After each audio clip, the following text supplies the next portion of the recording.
रमेश एक छोटे से गांव का एक आम आदमी था। उसकी जिंदगी का एक ही सिलसिला था।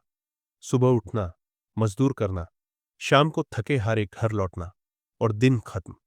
पैसा हमेशा कम पड़ता, सपने बड़े थे, लेकिन जिंदगी की हद पसली एकदम तंग। लोग हमेशा कहते हैं, गरीब का बेटा गरीब ही रहता है। रमेश चुप रहता है, लेकिन उसका दिल इस बात को कभी नहीं मानता था। एक दिन शहर से एक किताब बेचने वाला गांव आया। किताब का नाम था अमीर आदतें, अमीर सोच। पता नहीं क्यों रमेश के मन में एक चिंगारी सी लगी। उसने अपने दिन भर की कमाई उस किताब पर खर्च कर दी। लोग पढ़े हैं, किताब से रोटी थोड़ी ना मिलती है रमेश। लेकिन रमेश ने उनकी बात का जवाब नहीं दिया। उस रात चूल्हे की माटी रोशनी में रमेश ने किताब खोली। पहला ही पन्ना उसके दिल को छू गया। लिखा था, अमीर लोगों के पास पैसा इसलिए नहीं होता क्योंकि वो अमीर घर में पैदा हुए, बल्कि अमीर होते हैं क्योंकि उनकी आदतें अलग होती हैं। उस दिन के बाद रमेश ने अपनी जिंदगी के नियम बदल दिए। सबसे पहली आदत उसने अपनी सुबह जल्दी उठना और अपने दिन का एक छोटा सा लक्ष्य बनाना।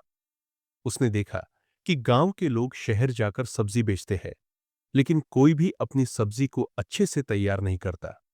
कोई भी ग्राहक को मुस्कुराकर अभिवादन नहीं करता। अगले दिन से रमेश ने अपनी सब्जी को धोखा दिया, साफ करके सजना शुरू किया और हर ग्राहक को एक मुस्कान के साथ मिलने लगा।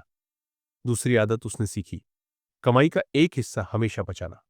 कितना भी कमाए, हर रोज कुछ ना कुछ पैसा अपने लिए साइड में रखने लगा। आसपास के लोग हंसने लगे, भाई रोजी रोटी के लाले पड़े हैं और ये बचत कर रहा है। लेकिन रमेश चुपचाप अपनी आदत पर बना रहा। तीसरी आदत थी नए लोगों से सीखना। हर हफ्ते एक नए व्यापारी के पास जाकर पूछता है, भैया अपना काम कैसे चलाते हो। वो लोग जो नए विचार लाते हैं, नई तरीके अपनाते हैं, उनसे बात करते हैं। उनकी हर बात को एक कॉपी में लिखता है। छोटी छोटी आदतों का ये फर्क धीरे धीरे दिखा। 3 साल बाद रमेश के पास अपनी साइकिल नहीं, एक छोटी सी दुकान थी। अब वो सिर्फ सब्जी नहीं बेचता था, बल्कि गांव के छोटे किसानों से सब्जी खरीदकर शहर में सप्लाई करता था। जिस आदमी के पास कभी अपनी जेब में 2 सिक्के मुश्किल से होते थे, उसके पास खुद का बिजनेस था। लोग हैरान होकर पूछते हैं, रमेश ये कैसे हुआ। रमेश हमेशा एक ही बात कहते हैं, मैं सिर्फ अपनी आदतें बदल के अमीर बना हूं। फिर छोटे से गांव का वो आदमी जिस पर दुनिया हंस रही थी, आज एक मिसाल बन गया। उसने एक बात सबको सिखा दी, गरीबी किस्मत का नहीं, आदतन का रिश्ता होता है और आदत बदलने का फैसला सिर्फ इंसान के अपने हाथ में होता है।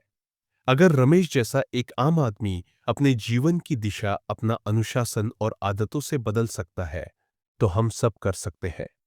सिर्फ एक छोटी शुरुआत चाहिए, सुबह का एक नया इरादा, एक नई सोच के साथ।